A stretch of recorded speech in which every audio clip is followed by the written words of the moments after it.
नमस्कार दोस्तों, अभिवादन स्वीकार करें लोकेश त्रिपाठी की तरफ से। और आज भारत की संसद में वित्त मंत्री ने बुलंद भारत की बुलंद तस्वीर के सपने के साथ बजट प्रस्तुत किया। तो आइए इस बजट के कुछ मुख्य बिंदुओं को देखते हैं, उन परतों को खोलते हैं कि आखिर 2047 का विकसित भारत का सपना है, उसके लिए यह बजट क्या कह रहा है। ये बजट जो सबसे अधिक जोर दे रहा है वह कह रहा है कि विकसित भारत समावेशन के साथ महत्वाकांक्षा का संतुलन। दरअसल निगाहें सीधे सीधे इस बजट में वित्त मंत्री ने 2047 के विकसित भारत के सपने पर ही रखी है।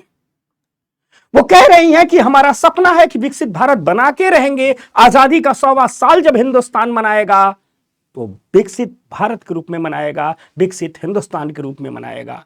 लेकिन सजग है वित्त मंत्री।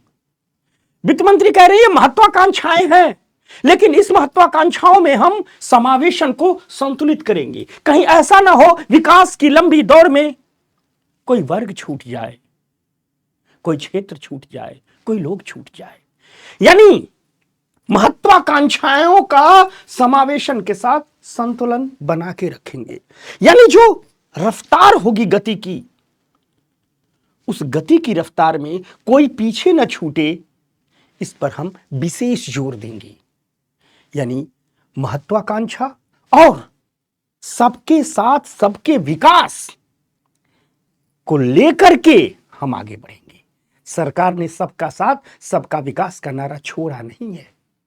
सरकार कह रही है विकसित भारत हमारा सपना है, हमारी महत्वाकांक्षाएं है, लेकिन सबके साथ, किसी को छोड़ करके नहीं। इसलिए समावेशन के साथ महत्वाकांक्षाओं के संतुलन पर विशेष जोर दिया गया है। इसलिए वित्त मंत्री कह रही हैं कि अब हम संशय के साथ कार्रवाई पर जोर देंगे। हम डर के कदम नहीं उठाएंगे, हम कठोर निर्णय लेंगे। वो कह रही हैं कि हम बड़े बड़े वादों पर कम ध्यान देंगे, हम वाकपटुता के स्थान पर सुधार पर जोर देंगे। लफ्फेबाजी नहीं, घुट्टी नहीं पिलाएंगे, जरूरत पड़ने पर कठोर फैसले लेंगे। और इन कठोर फैसलों में हम जनहित को प्राथमिकता देंगे, जनता के हित को प्राथमिकता देंगे कि आम आदमी का हित किससे सधता है। इसलिए इस बजट ने साफ साफ अपने लक्ष्य निर्धारित किए हैं, और लक्ष्य दो हैं, बड़े लक्ष्य हैं।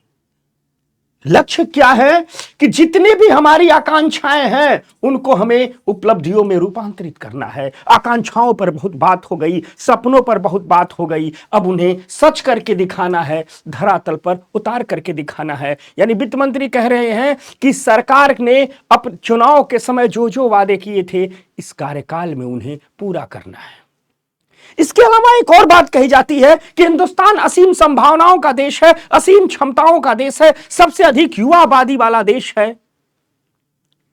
तो वित्त मंत्री कह रही हैं कि इस बजट में तमाम ऐसे प्रावधान किए गए हैं ताकि हमारी क्षमताएं प्रदर्शन में भी बदले।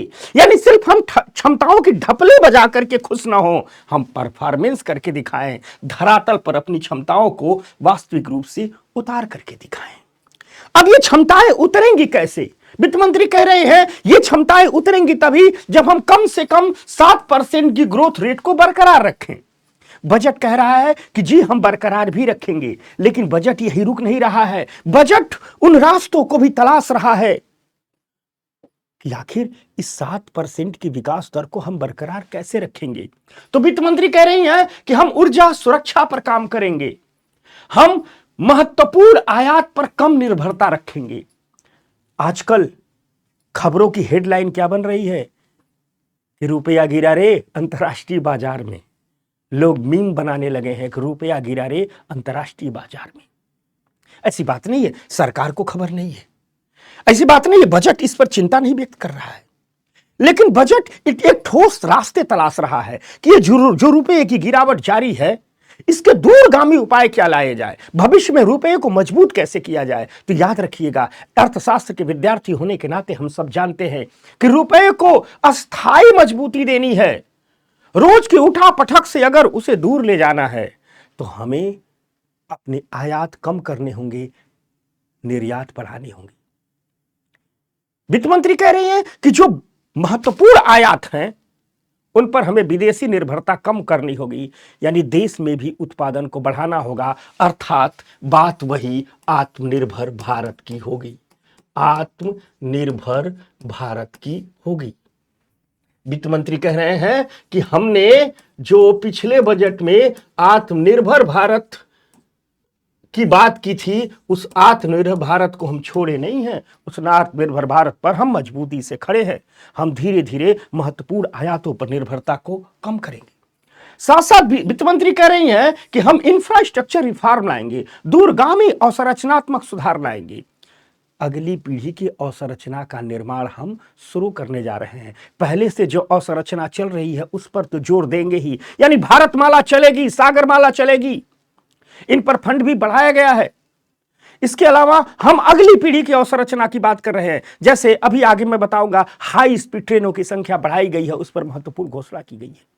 यानी अगली पीढ़ी की अवसंरचनात्मक सुधारों को अमली जामा पहनाने की भी बात इस बजट में हो रही है। सरकार कह रही है कि हम राजकोषीय विवेक पर ध्यान देंगे, हम अपने आलतू फालतू खर्चों को कम करेंगे और महत्वपूर्ण खर्चों पर ही विशेष जोर रहेगा। सरकार कह रही है कि मौद्रिक स्थिरता को भी बनाए रखेंगे, कोशिश करेंगे कि ब्याज दरों में बहुत उतार चढ़ाव ना हो, ताकि मौद्रिक स्थिरता बनी रहे। सार्वजनिक निवेश पर विशेष जोर दिया गया है, यानी उन इंफ्रा में निवेश किया जाएगा जिससे एक तरफ लोगों के जीवन में सुविधाएं आए, तो दूसरी तरफ छोटी छोटी आर्थिक गतिविधियों को भी बल मिले। इसीलिए सरकार कह रही है कि हम अपने सभी कार्यों का इस आधार पर मूल्यांकन करेंगे कि नागरिकों को कितना लाभ मिल रहा है। ईज ऑफ डूइंग से ईज ऑफ लिविंग तक पहुंचने पर विशेष जोर रखा जाएगा। वित्त मंत्री ने कहा कि हम घरेलू विनिर्माण क्षमता को भी बढ़ावा देंगे, अर्थात मेक इन इंडिया को बढ़ावा देंगे, असेंबल इन इंडिया को बढ़ावा देंगे, आत्मनिर्भर भारत अभियान को बढ़ावा देंगे, और ये सब कम करके हम 7% की विकास दर को बरकरार रखेंगे। याद रखना मेरे विद्यार्थियों, मेरे बच्चों, यही 7 सेक्टर अगर एग्जामों के हिसाब से देखें तो महत्वपूर्ण हो जाते हैं। यानी हमको, जब आप इस बजट को परीक्षा के नजरिए से पढ़िएगा तो ऊर्जा सुरक्षा तैयार कीजिएगा, किन किन आयातों पर सरकार अपनी निर्भरता कम करने वाली है उन पर बात कीजिएगा, अगली पीढ़ी की अवसंरचना पर विशेष ध्यान देना है, राजकोषीय समेकन पर ध्यान रखना है, repo rate, reverse repo rate पर आरबीआई क्या निर्णय ले रही है इस पर ध्यान देना है, मौद्रिक स्थिरता पर नजरें गड़ाए रखनी है, सार्वजनिक निवेश पर जोर देना है, यानी ईज ऑफ डूइंग से ईज ऑफ लिविंग तक के कॉन्सेप्ट को पकड़े रहना है। नागरिक केंद्रित विकास को सरकार बढ़ावा दे रही है, जैसे सरकार ने तमाम डिजिटल पहल की जिससे नागरिक केंद्रित विकास को बढ़ावा दिया जाए, सरकार ने डिजिटल पेमेंट को बढ़ाया जिससे नागरिक केंद्रित विकास को बढ़ावा दिया जाए, तमाम प्रकार की सब्सिडी सीधे खाते में लाई गई जिससे नागरिक केंद्रित विकास को बढ़ावा दिया जाए। टियर 2 टियर 3 शहरों पर ढेर सारे घोषणाएं इस बजट में लेकर के आई हैं, एमएसएमई पर आई हैं, ताकि नागरिक केंद्रीय विकास को बढ़ावा दिया जाए। यही इस बजट की थीम है और यही करके 7% ग्रोथ रेट को बनाए रखेंगी और सरकार कह रही है यही ग्रोथ रेट हमें लेके जाएगी बुलंद भारत की बुलंद तस्वीर। अगर आगे हम बजट की बात करें तो यह बजट एक प्रकार से युवा शक्ति को समर्पित बजट है। युवाओं को खास ध्यान दिया गया है। सरकार इस बजट में संकल्प ले रही है कि वह किसान, महिला, दलित, वंचित, शोषित, पीड़ित और पिछड़े वर्गों पर विशेष ध्यान केंद्रित करेगी। सरकार कह रही है कि हमने तय किया है कि हमारा पहला कर्तव्य होगा कि आर्थिक विकास को हम गति प्रदान करें। सरकार कह रही है, पहली बार बजट में कर्तव्यों पर बात की गई है। सरकार कह रही है कि जनता से कि देखिए हम अपने कर्तव्य लेकर के आपके सामने आए हैं और हमारा पहला कर्तव्य होगा कि हम आर्थिक विकास को गति प्रदान करें, क्योंकि पैसा तो चाहिए ना भाई, और पैसा कहां से आएगा जब आर्थिक विकास को गति प्रदान करेंगे। साथ साथ सरकार कह रही है कि हमारा दूसरा कर्तव्य है कि हमारे लोगों की आकांक्षाओं को पूरा करें, इस पर विशेष जोर है। अर्थात इसका मतलब क्या, सरकार कह रही है कि हम एक ऐसी अर्थव्यवस्था बनाएंगे, एक ऐसा प्रशासन का मॉडल तैयार करेंगे, एक ऐसा गवर्नेंस का मॉडल तैयार करेंगे, एक ऐसा समाज और बाजार बनाएंगे कि लोग अगर सपना देखें तो उसे पूरे करने का संसाधन राष्ट्र उन तक लेके जाए। जैसे याद रखिएगा, स्टार्टअप इंडिया पर विशेष जोर होगा। स्टार्टअप इंडिया क्या है? आप कहते हैं स्टार्टअप इंडिया क्या है? स्टार्टअप इंडिया के कोई सिस्टम है कि स्टार्टअप इंडिया कहता है कि आओ युवाओं से कि सपने देखो, संसाधन हम तुम्हारे पास लेकर के आएंगे। सरकार कह रही है कि पूरे देश की इकोनॉमी को, पूरे देश के इंफ्रास्ट्रक्चर को, पूरे देश के बाजार को, पूरे देश के फाइनेंशियल सिस्टम को, पूरे सरकार की गवर्नेंस प्रणाली को हम इस प्रकार समायोजित करने जा रहे हैं कि सपने लेकर के, आकांक्षाएं लेकर के नौजवान जब खड़ा हो तो उस सपने को पूरा करने के लिए संसाधन कम न पड़े। बजट कह रहा है कि हम संसाधन लेकर के आएंगे। और साथ साथ तीसरा कर्तव्य बजट वही कह रहा है कि सबका साथ, सबके विकास का सपना होगा। विकास की इस प्रक्रिया में कोई छूटेगा नहीं। लेकिन बात सिर्फ इतनी है, विकास की प्रक्रिया में कोई छूटेगा नहीं, इसका मतलब है कि जो कमजोर लोग हैं, जो विकास की प्रक्रिया में पीछे रह गए हैं, जो गरीब आबादी हैं, उनके लिए विकास के विशेष प्रयास किए जाएंगे। बजट उनके लिए विशेष प्रावधान लेकर के आया है। इसलिए कहा जा रहा है कि विकसित भारत, लेकिन महत्वाकांक्षाओं के साथ समावेशन पर विशेष जोर दिया जाएगा। इसीलिए आप देखिए, हमने शुरू में ही क्या बताया कि विकसित भारत, लेकिन समावेशन के साथ महत्वाकांक्षाओं का संतुलन, क्योंकि सपना है सबका साथ, सबका विकास।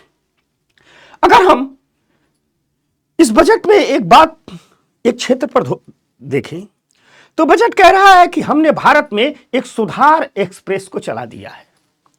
यानी पिछले बजट में वित्त मंत्री ने एक इशारा किया था कि हम आर्थिक सुधारों की प्रक्रिया को न तो धीमे करेंगे, न कम करेंगे, न बंद करेंगे, आर्थिक सुधारों की प्रक्रिया को आगे बढ़ाएंगे।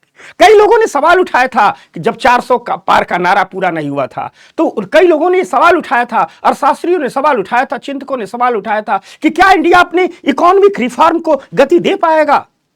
तो पिछले साल में कहा था वित्त मंत्री ने, हां, इंडिया अपने इकोनॉमिक रिफॉर्म को गति देगा। इस बार भी उन्होंने अपने इस संकल्प को दोहराया है और कहा है कि देखिए, हम आपको कुछ प्रमाण दे रहे हैं कि कैसे भारत की सुधार एक्सप्रेस चल गई है। ठीक, सरकार कह रही है कि हमने रोजगार को सृजन करने, उत्पादकता और विकास को बढ़ावा देने के लिए व्यापक आर्थिक सुधार किए हैं। इसकी घोषणा बजट में कर रही है। सरकार कह रही है, देख लीजिए, हमने जीएसटी का सरलीकरण कर दिया। ठीक, हमने तकरीबन 350 सुधारों के काम किए। हमने सुधारों के लिए कई उच्च स्तरीय समितियों का गठन किया। ठीक, और साथ साथ यह भी कहा कि कई नियमों और कानूनों के अनुपालन में केंद्र सरकारें राज्य सरकारों के साथ मिलकर के काम कर रही हैं। यही है भारत की सुधार एक्सप्रेस। इस बजट में वृद्धि और विकास के स्तंभों की बात की गई है।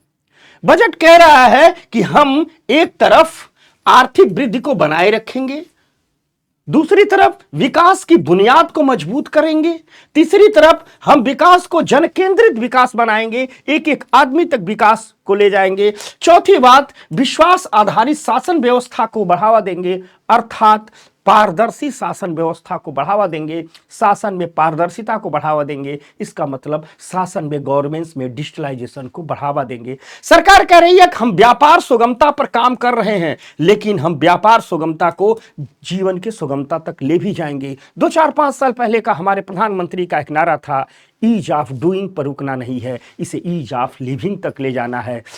बजट उस नारे की याद दिला रहा है कि हम ईज ऑफ डूइंग से ईज ऑफ लिविंग की ओर बढ़ते रहेंगे। इस बजट में तमाम ऐसे प्रावधान किए गए हैं। साथ साथ राजकोषीय मामलों पर भी यह बजट बात करता है, सरकार के खजानों पर भी यह बजट बात करता है।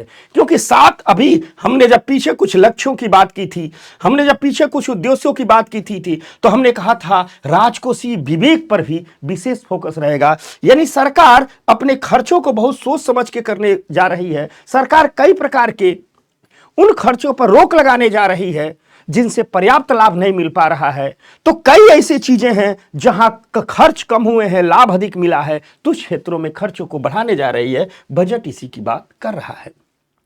सरकार जो ये मुद्दे हैं कि हम आर्थिक वृद्धि को बनाए रखेंगे, विकास की बुनियाद को मजबूत रखेंगे, जन केंद्रित विकास करेंगे, विश्वास आधारित शासन को आगे बढ़ाएंगे, व्यापार सुगमता को जीवन की सुगमता तक ले जाएंगे, राजकोषीय मामलों पर ध्यान देंगे। थोड़ा इनमें से कुछ मुद्दों पर हम आपको तुरंत बात कर लेते हैं जो जरूरी है। जैसे आर्थिक वृद्धि को बनाए रखेंगे, सरकार का ये जो संकल्प है, उसके लिए सरकार कई काम की है। जैसे इस बजट में सरकार कह रही है कि जितने भी रेयर अर्थ, परमानेंट मैग्नेट, अनुसंधान, खनन, प्रसंस्करण और विनिर्माण से जुड़े क्षेत्र हैं, उनके लिए योजनाएं आएंगी। सरकार कह रही है कि तीन समर्पित रासायनिक पार्क बनाए जाएंगे ताकि केमिकल्स के प्रोडक्शन को देश में ही बढ़ाया जा सके। सरकार कह रही है कि हम खेलकूद के सामानों का, सस्ते खेलकूद के सामानों का निर्माण हो सके, बच्चों के लिए बैडमिंटन मिल सके, बैट मिल सके, गेंद मिल सके, फुटबॉल मिल सके, वॉलीबॉल मिल सके, इसके लिए भी हम एक योजना लेकर के आएंगे, पहल कहेंगे। सरकार कह रही है कि इंडिया सेमीकंडक्टर मिशन 2.0 की हम शुरुआत करने जा रहे हैं। आपको पता होगा भारत सरकार सेमीकंडक्टर को बढ़ावा देने के लिए इंडिया सेमीकंडक्टर मिशन चला रही है। पिछली बार यूपीएससी मेंस में पूछा गया था। सरकार कह रही है कि इंडिया सेमीकंडक्टर मिशन के दूसरे चरण 2.0 को हम लेकर के आ रहे हैं। सरकार कह रही है कि पुराने 200 औद्योगिक समूह हैं, देश में ऐसे औद्योगिक समूहों की पहचान की गई है जो पिछड़ गए, पहले ठीक थे, बीच में पिछड़ गए। ऐसे औद्योगिक समूह, ऐसे इंडस्ट्रियल क्लस्टर 200 हैं। सरकार कह रही है इन 200 को पुनः मुख्य धारा में लाने के लिए, पुनर्जीवित करने के लिए हम विशेष काम करेंगे, विशेष प्रयास करेंगे। सरकार कह रही है कि हम इलेक्ट्रॉनिक्स कंपोनेंट विनिर्माण स्कीम को आगे बढ़ाएंगे। एक स्कीम चल भी रही है इलेक्ट्रॉनिक कंपोनेंट विनिर्माण के लिए, सरकार कह रही है कि उसको हम आगे बढ़ाएंगे। सरकार कह रही है वस्त्र उद्योग को बढ़ावा देने के लिए हम एकीकृत कार्यक्रम लेकर के आएंगे।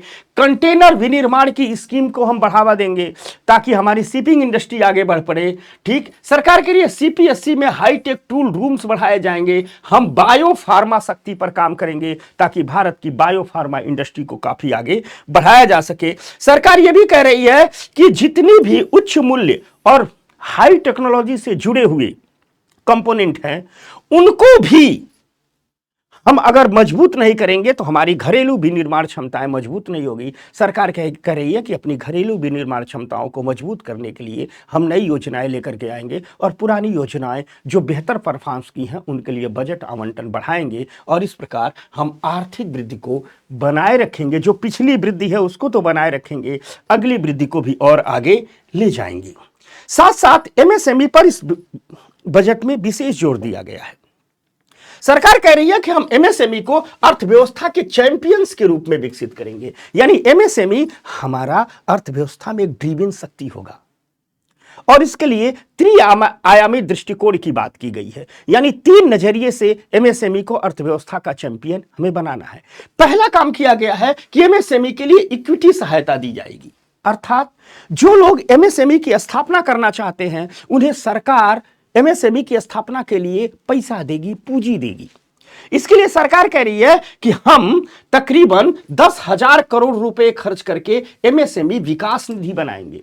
यानी बजट घोषणा कह रहा है कि हम एमएसएमई विकास निधि बनाएंगे तो कितना पैसा खर्च करके, तो 10,000 करोड़ रुपए खर्च करके। इस एमएसएमई विकास निधि से होगा क्या? सरकार कह रही है कि जो लोग नई एमएसएमई की स्थापना करने आ रहे हैं उनकी मदद इसी विकास निधि से की जाएगी। इसके अलावा सरकार ने एक बहुत बढ़िया बात की है कि जो भारत की आत्मनिर्भर भारत निधि चल रही है 2021 में आई थी, 2021 में आत्मनिर्भर भारत निधि आई थी, आत्मनिर्भर भारत फंड आया था।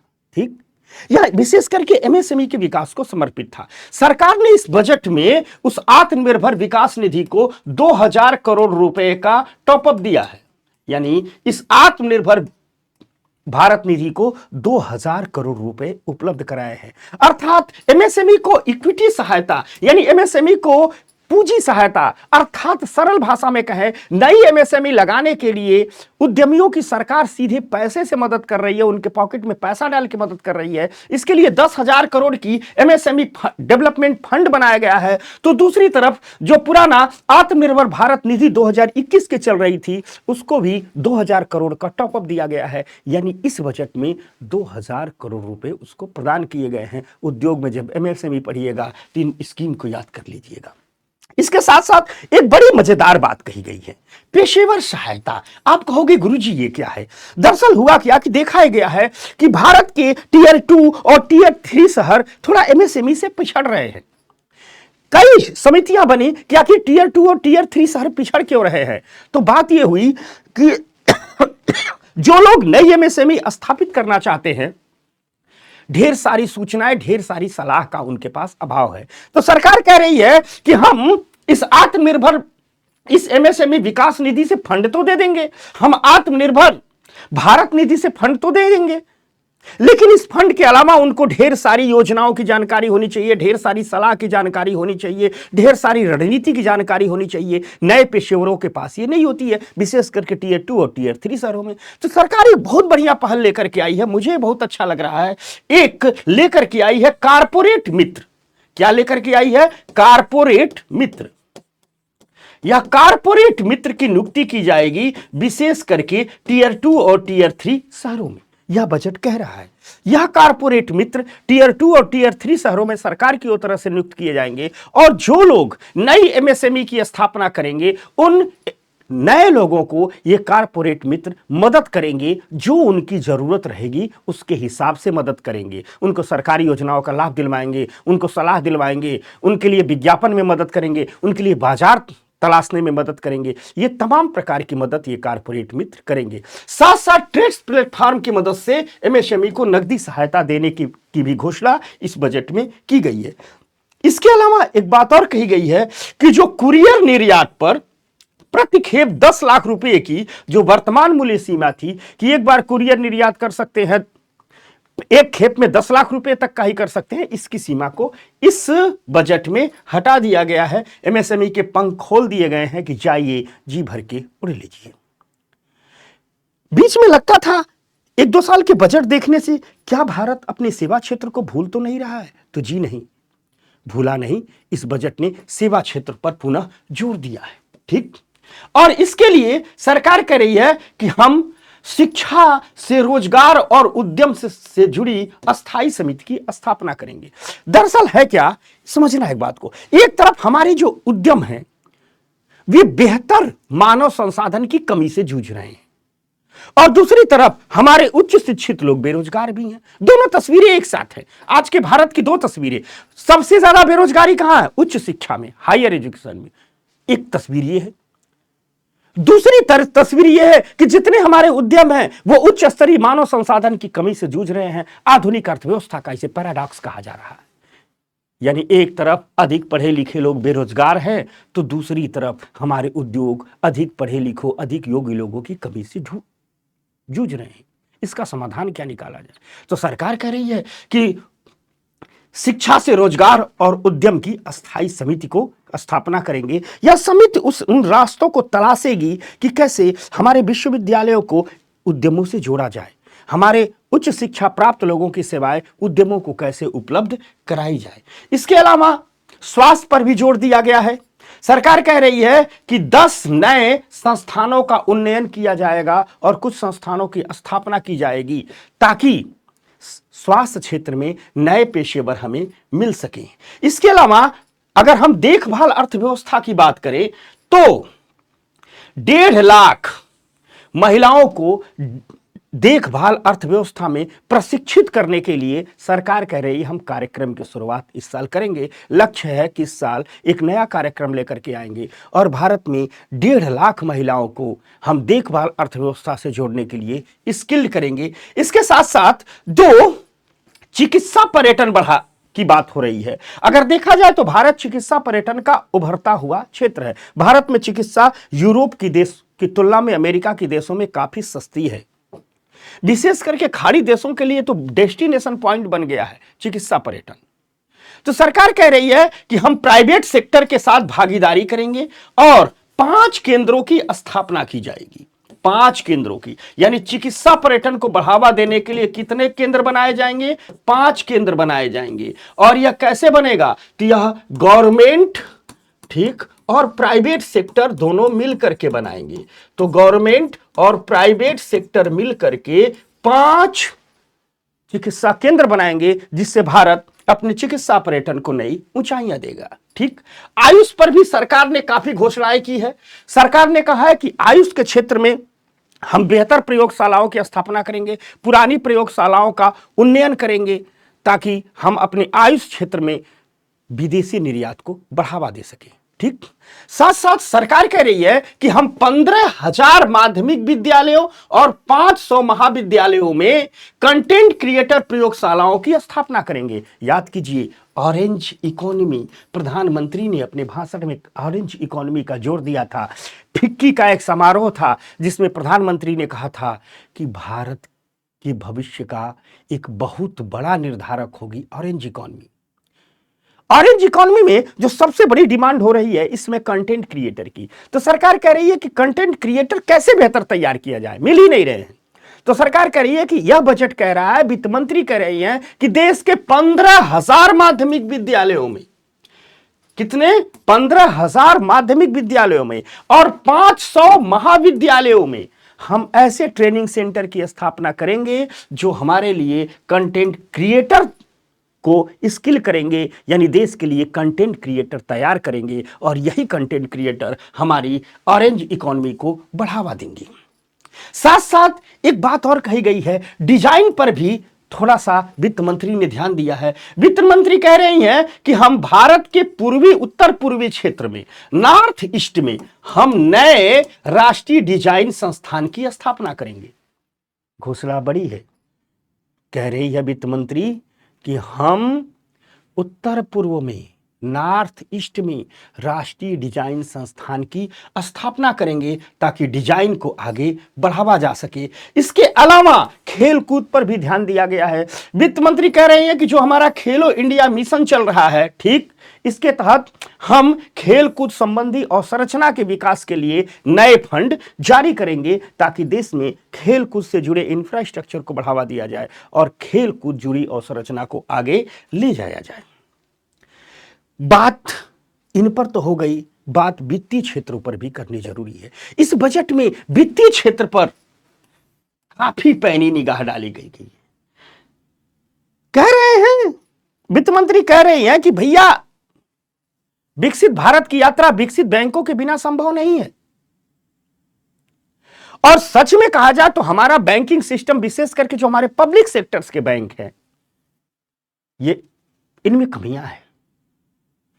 इनमें अगर हम सुधार नहीं लाएंगे तो बैंक ही तो विकास के वाहक बनते हैं। तो कह रही है कि हम बैंकिंग संबंधी उच्च स्तरीय समिति का गठन करेंगे। बजट कह रहा है कि हम एक उच्च स्तरीय समिति बनाएंगे और उस समिति से कहेंगे कि आप हमें बताइए कि बैंकिंग क्षेत्र में क्या क्या सुधार लाना है, और इसी समिति के सलाहों के आधार पर हम बैंकिंग क्षेत्र में सुधार लाएंगे ताकि विकसित भारत की महत्वाकांक्षाओं के साथ हमारे बैंक भी कदम से कदम मिला करके चल सके।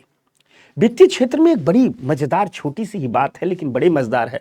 वित्त मंत्री कह रही हैं कि हम 100 करोड़ रुपए का प्रोत्साहन देंगे। तो किसको प्रोत्साहन देंगे? तो अपने नगर निगमों को प्रोत्साहन देंगे। तो लोग पूछ रहे हैं क्यों प्रोत्साहन देंगे? तो वित्त मंत्री कह रही हैं कि हम 100 करोड़ का प्रोत्साहन देंगे ताकि हमारे नगर निगम कम से कम 1 साल के भीतर म्युनिसिपल बॉन्ड जारी करके, नगर निगम बॉन्ड जारी करके 1,000 करोड़ रुपए जुटा सके। यानी वित्त मंत्री कह रही हैं कि हम नगर निगमों को कह रहे हैं कि आप बॉन्ड मार्केट में आइए, म्युनिसिपल बॉन्ड जारी कीजिए, नगर निगम बॉन्ड जारी कीजिए, 1,000 करोड़ जुटाइए और अपने नगरों में बेहतर इंफ्रा बनाइए। तो नगर निगम कह रहे हैं हमारे पास बॉन्ड जारी करने के लिए तमाम दिक्कतें हैं। वित्त मंत्री कह रहे टेंशन मत लीजिए, लीजिए 100 करोड़। तो भारत के प्रमुख महानगरों को 100 करोड़ भारत के प्रमुख नगर निगमों को 100 करोड़ की मदद दी जा रही है ताकि वे इस लायक बन सके कि कैपिटल मार्केट में आए, म्युनिसिपल बॉन्ड जारी करे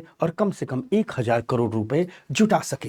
साथ साथ वित्त मंत्री कह रही है कि हम पावर फाइनेंस कारपोरेशन और रूरल ग्रामीण विद्युत निगम का एक साथ मिलाकर के पुनर्गठन करेंगे। इनको नए सिरे से हम तैयार करेंगे। इसके अलावा कह रही है कि विदेशी विनिमय प्रबंधन नियमावली की हम व्यापक समीक्षा करेंगे। ठीक, जो हमारा फेमा है, कह रही हैं सर वित्त मंत्री कि हम फेमा रेगुलेशन है उसकी समीक्षा करेंगे। अगर उसमें कमियां हैं तो दूर करेंगे या बाजार के हिसाब से उसमें नई चीजें जोड़ेंगे। अब कब जोड़ेंगे? जब जोड़ेंगी तो बताएंगे जाएंगे। इसके अलावा साथ साथ कहेंगे कि बाजार निर्माण ढांचा और कॉर्पोरेट बॉन्ड पर कुल रिटर्न स्वैप की शुरुआत करेंगे। यानी कॉर्पोरेट बॉन्ड पर रिटर्न स्वैप की शुरुआत करेंगे और बाजार निर्माण ढांचे पर भी एक रिटर्न स्वैप की शुरुआत करेंगे। वित्तीय क्षेत्र के लिए फाइनेंशियल सेक्टर में एक कर प्रस्ताव को भी वित्त मंत्री ने आगे बढ़ाया है। एक नया कर बढ़ाया है। वित्त मंत्री कह रहे हैं कि फ्यूचर पर जो सिक्योरिटी ट्रांजैक्शन टैक्स है, जो एसटीटी है, इसको 0.02% से बढ़ा करके 0.5% तक ले जाएंगी। यानी फ्यूचर पर एसटीटी 0.02% से बढ़ा करके कितना कर दिया गया है? 0.5% कर दिया गया है। साथ साथ ऑप्शन प्रीमियम और ऑप्शन के चयन पर एसटीटी की दर को क्रमशः 0.1% और 0.125% से बढ़ा करके 0.15% कर दिया गया है। यानी ये नई बात की गई है कि फ्यूचर पर एसटीटी को बढ़ा करके कितना कर दिया गया है? 0.2% से 0.5% कर दिया गया है। ऑप्शन प्रीमियम और ऑप्शन के चयन पर एसटीटी को 0.1 और 0.125% से बढ़ा करके कितना कर दिया गया है? 0.15% कर दिया गया है। और अब बात खेती की, क्योंकि यदि किसान के हाथ कमजोर पड़ गए तो तपस्वियों का तब बेकार चला जाएगा, ऐसा हमारे दिवंगत राष्ट्रपति श्रद्धेय डॉक्टर एपीजे अब्दुल कलाम कहते थे। सरकार भी जान रही है किसान के हाथ कमजोर नहीं पड़ने दे रहा है। खेती को भी विकसित भारत की खेती बनाने के लिए यह बजट कुछ खास प्रावधान करता है। जैसे यह बजट कह रहा है, ठीक, कि हम भारत विस्तार लेकर के आएंगे। तो यह भारत विस्तार क्या है? तो भारत विस्तार कह रहा है, भारत विस्तार के अंदर भारत की खेती को एआई सिस्टम से जोड़ा जाएगा। यानी भारत विस्तार सीधे सीधे कहें तो खेती में एआई के प्रयोग को बढ़ावा देना है, प्रयोग को बढ़ावा देना है। यानी खेती में एआई के प्रयोग को बढ़ावा देना ही कहा जा रहा है भारत विस्तार। तो खेती में भारत बजट एक नई योजना लेकर के आया है जिसका नाम है भारत विस्तार, और इस भारत विस्तार के तहत खेती में एआई को बढ़ावा दिया जाएगा। चंदन पर विशेष जोर दिया गया है। चंदन की बड़ी मांग है, मेडिसिन इंडस्ट्री के लिए चंदन की बड़ी मांग है, कॉस्मेटिक्स इंडस्ट्री की तो जान ही है चंदन। ढेर सारे इत्र, परफ्यूम, कॉस्मेटिक पाउडर बनते हैं पूरी दुनिया में, हिंदुस्तान के चंदनों की मांग है। तो चंदन की खेती को थोड़ा बाजार के साथ जोड़ रही है और कह रही है सरकार कि हम चंदन की संकेंद्रित खेती और चंदन की कटाई के बाद जो प्रोसेसिंग है, यानी चंदन की लकड़ी से चंदन का पाउडर बना देना, चंदन की लकड़ी से चंदन का इत्र बना देना, चंदन की लकड़ी से चंदन का क्रीम बना देना, इसे कहते हैं चंदन से जुड़ा प्रसंस्करण। हम चंदन की संकेंद्रित खेती, यानी चंदन की एक जगह बृहद स्तर पर खेती की जा सके और चंदन की लकड़ी को प्रोसेसिंग से जोड़ा जा सके, इसके लिए भी विशेष काम करेंगे। मत्स्य पालन पर भी इस बजट में जोर दिया गया है और कहा जा रहा है कि 500 जलाशयों और अमृत सरोवरों को हम नए सिरे से नई इंफ्रा के साथ विकसित करेंगे ताकि हमारा मछली पालन को आगे बढ़ाया जाए। एक भारतीय काजू और कोको के लिए एक समर्पित कार्यक्रम तैयार किया गया है। उच्च मूल्य वाली कृषि की सहायता के लिए भारत सरकार कह रही है कि हम ढेर सारे स्कीम लेकर के आएंगे। विशेष करके नारियल के उत्पादन बढ़ाने के लिए स्कीम लेकर के आई है सरकार, बजट में कह रही है हम लेकर आएंगे। काजू के उत्पादन को बढ़ाने के लिए स्कीम लेकर के आएंगे। सरकार कह रही है कि हम पशुपालन को भी आगे बढ़ाने के लिए हम पूंजीगत सहायता देंगे, जिसके तहत पशुपालन से जुड़े हॉस्पिटलों के निर्माण के लिए पूंजीगत सहायता देंगे। पशुपालन से जुड़े हम डेयरी सेंटर, चिलिंग सेंटर के निर्माण के लिए पूंजीगत सहायता देंगे। बागवानी के भी विकास के लिए एक समर्पित कार्यक्रम लेकर के आएंगे ताकि भारत की बागवानी विकसित हो। और विशेष करके अखरोट और बादाम पर विशेष जोर दिया गया है इस बजट में। अखरोट और बादाम की खेती को भी बढ़ाने के लिए हम स्कीम लेकर के आएंगे। इसके अलावा हमने बात की थी कि अवसंरचना को तो छोड़ नहीं सकते हैं। शुरू में ही कहा था कि नए दौर की अवसंरचना का हम निर्माण करेंगे, क्योंकि अवसंरचना ही हमारे विकास के आधारों का सुदृढ़ीकरण करती है। इसलिए सरकार कह रही है, ठीक, कि जितनी भी हम सार्वजनिक अवसंरचनाएं की योजनाएं चल रही है उन योजनाओं पर अपना खर्च बढ़ाएंगे। इसके अलावा हम सरकार कह रही है कि 5 लाख से अधिक जनसंख्या, यानी 5 लाख की जनसंख्या वाले जो हमारे शहर हैं, 5 लाख से अधिक जनसंख्या वाले जो हमारे शहर हैं, इनमें अवसंरचना के विकास पर हम विशेष ध्यान देंगे। यानी बजट हमारे छोटे शहरों में हाई इंफ्रास्ट्रक्चर के विकास पर विशेष फोकस कर रहा है। साथ साथ सरकार कह रही है कि अवसंरचना बगैर ऊर्जा सुरक्षा के तो सुनिश्चित ही नहीं हो सकती है। ऊर्जा तो अवसंरचना की प्राणवायु है। जैसे अवसंरचना शरीर की धमनियों की तरह ब्लड पाइपलाइन होती है, कहा जाता है एक देश एक शरीर होता है, अवसंरचना उसकी पाइपलाइन होती है, तो ऊर्जा उन पाइपलाइन में बहने वाला ब्लड होता है, रक्त होता है। इसलिए सरकार कह रही है कि ऊर्जा सुरक्षा के लिए हम 20,000 करोड़ रुपए के एक नई स्कीम ला रहे हैं जो कार्बन कैप्चर के उपयोग और भंडारण पर काम करेगा कि हम कार्बन कैप्चर को बढ़ावा दें, उसका पुनः उपयोग कैसे करें, उसका भंडारण कैसे करेंगे। सोलर ग्लास के विनिर्माण पर भी सरकार का खास ध्यान है। कह रही है कि सोलर ग्लास में जो सोडियम एंटीमोनेट प्रयुक्त होता है, ठीक, सोलर ग्लास में सोडियम एंटीमोनेट नाम का एक केमिकल, जब हम सोलर ग्लास बनाते हैं तो उसमें एक केमिकल लगता है जिसे कहते हैं सोडियम एंटीमोनेट। यह सोडियम एंटीमोनेट विदेशों से आयात किया जाता है। तो सरकार कह रही है कि जो विदेशों से आयात किया जाता है सोडियम एंटीमोनेट, इस पर जो आयात शुल्क लगता है उसमें हम छूट दे रहे हैं ताकि खूब सोडियम एंटीमोनेट मंगाइए, खूब सोलर ग्लास बनाइए। इसके अलावा सरकार कह रही है भारत के में जो महत्वपूर्ण खनिजों की प्रोसेसिंग के लिए, अब समझना इसको, ढेर सारे महत्वपूर्ण खनिज, जैसे हमने बॉक्साइट निकाला लेकिन उससे एल्युमिनियम बनाएंगे ना, तो बॉक्साइट से जो एल्युमिनियम बनाया जाता है उसे प्रोसेसिंग कहते हैं। अब बॉक्साइट से एल्युमिनियम तो हम बना रहे हैं, लेकिन बॉक्साइट से एल्युमिनियम बनाने के लिए ढेर सारी मशीनें लगती हैं, फैक्ट्रियां डाली जाती हैं, तो इन मशीनों को विदेशों से आयात करना पड़ता है। तो इन मशीनों को जब हम विदेशों से आयात करेंगे तो इस पर भी आयात शुल्क में हम काफी छूट देंगे, यह घोषणा वित्त मंत्री कह रही हैं इस बजट में। ठीक, वित्त मंत्री एक बहुत बड़ी बात कह रही हैं कि जो बैटरी ऊर्जा भंडारण प्रणाली है, इसमें मानी जो बैटरी में ऊर्जा को स्टोर करके रखना है, गाड़ियों में बैटरी लगाए, आप चार्ज कर रहे हैं, तो जो चार्ज कर रहे हैं वो ऊर्जा कहाँ स्टोर हो रही है, गाड़ियों में स्टोर हो रही है। तो जो ऊर्जा भंडारण प्रणाली से जुड़ी जो बैटरियां होती हैं उसे कहते हैं लिथियम आयन सेल बैटरी। ठीक, सरकार कह रही है कि भारत की अगर कोई कंपनी भारत में लिथियम आयन सेल बैटरी बना रही है और इस लिथियम आयन सेल बैटरी के निर्माण के लिए जो मशीनों की जरूरत है, उनमें से कुछ मशीनें अगर उसे विदेशों से आयात कर रही है तो उसको भी हम आयात शुल्क में छूट देंगे ताकि अधिक से अधिक, ठीक, मशीनें आए, लिथियम आयन बैटरी बने। साथ साथ एक और महत्वपूर्ण बात कही गई है कि 2035 तक भारत छोटी छोटी नाभिकीय ऊर्जा परियोजनाओं को शुरू कर रहा है प्राइवेट सेक्टर की मदद से। छोटे छोटे देश में तकरीबन 100 न्यूक्लियर प्लांट लगाए जाएंगे और इन 100 न्यूक्लियर प्लांटों से बिजली बनाएंगे हम 2047 तक। इनमें से कुछ न्यूक्लियर प्लांट 2035 तक हम तैयार कर रहे हैं प्रोटोटाइप मॉडल पर। ये तो इसकी पहली कहानी, पिछली कहानी रही है। सरकार कह रही है कि भाई ठीक है, यदि हमें न्यूक्लियर प्लांट छोटे छोटे तैयार करने हैं, देश के लोगों को बिजली देनी है, ठीक, तो जितने भी न्यूक्लियर प्लांट लगेंगे इसमें ढेर सारे तकनीकी होंगी, ढेर सारी मशीनें होंगी जो विदेशों से खरीदनी पड़ेगी। सरकार कह रही है न्यूक्लियर प्लांट लगाने के लिए अब तकनीकी और मशीनों को अगर विदेशों से खरीद रहे हैं तो उस पर जो बेसिक सीमा शुल्क लगता है इसमें भी हम आपको छूट दे रहे हैं।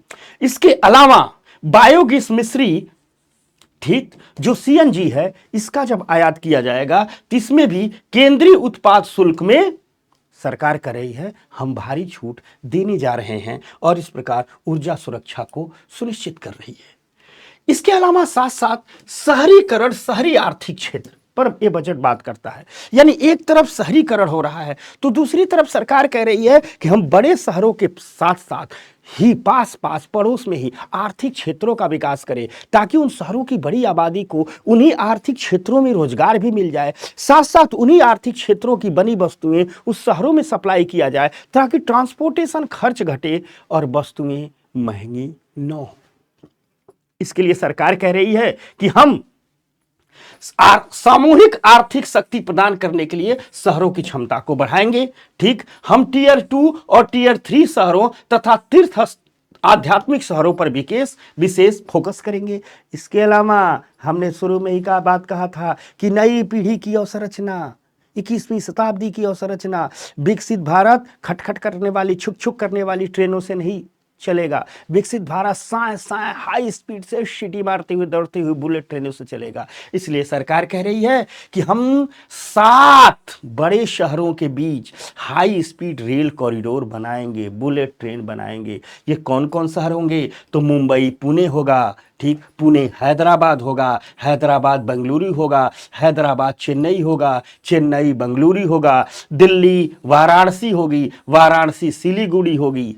इनके बीच 7 बुलेट ट्रेन चलाएंगी ताकि नए जमाने की इंफ्रा की ओर बढ़े जाए। राजकोषीय मामलों पर भी ये बजट चर्चा कहता है, और वो कहता है कि 16वां वित्त आयोग ने जो सलाह दिया है राज्यों को कर ट्रांसफर करने का, उसके सलाह के अनुसार ही हम राज्यों को कर ट्रांसफर कर रहे हैं। कह रहा है कि केंद्र सरकार उसका जो टैक्स कलेक्शन होगा उसमें से 41% हिस्सा राज्यों को ट्रांसफर करेगी, क्योंकि ऐसा 16वें वित्त आयोग ने कहा है। साथ साथ यह भी कहा है, ठीक, कि वित्त आयोग ने सलाह दी है कि केंद्र सरकार राज्यों को अनुदान दे। तो सरकार कह रही है, बजट कह रहा है कि वित्त वर्ष 2026-27 के लिए राज्यों को 1.4 लाख करोड़ रुपए का अनुदान दिया जाएगा, जो राज्य हमारे विकास की प्रक्रिया में पिछड़े हैं। और इसके अलावा फिस्कल कंसोलिडेशन पर बात की जा रही है, राजकोषीय समेकन पर भी बात की जा रही है। शुरू में हमने बताया था कि विवेकपूर्ण राजकोषीय नीतियां अपनाएंगे, यानी थोड़ा हम खजाने को मजबूत करेंगे। इसके लिए सरकार कह रही है, ठीक, कि जो 2030 तक का हमारा जो ऋण जीडीपी अनुपात है उसको हम 50+-1 तक का लक्ष्य रखे हैं। यानी जो हमारा ऋण जीडीपी अनुपात है, कह रही है कि हमारा जो ऋण जीडीपी अनुपात है, ऋण जीडीपी अनुपात है, इसको हम लक्ष्य रखे हैं कि 2030 तक कितना कर दें, तो 50+-1, यानी या तो 51% तक ले जाएं या 49 पर रहें। यानी 49 से 51 तक ही लक्ष्य है कि 2030 तक अपने ऋण जीडीपी अनुपात को रख देंगे।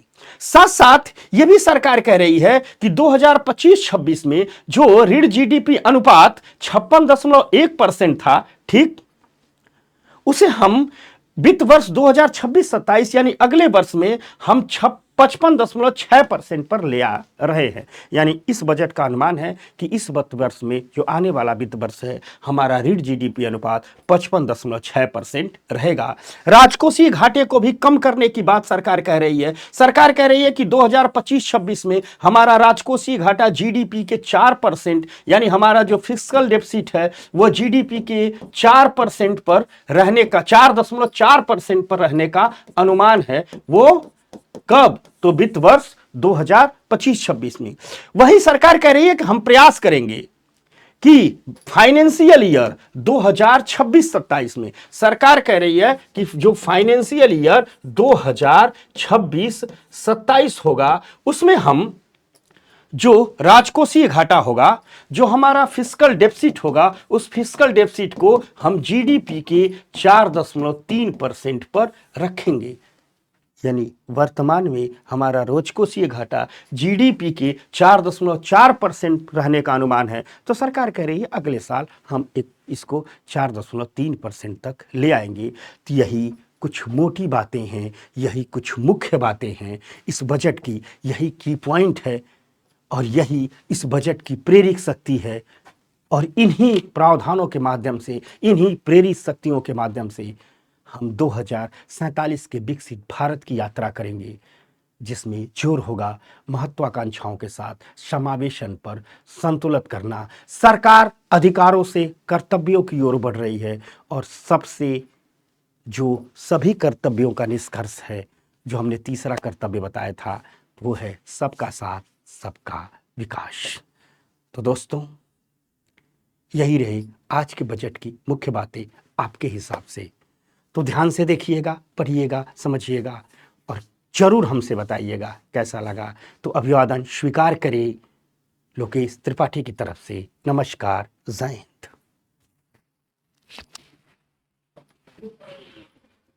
कहाँ गए भाई?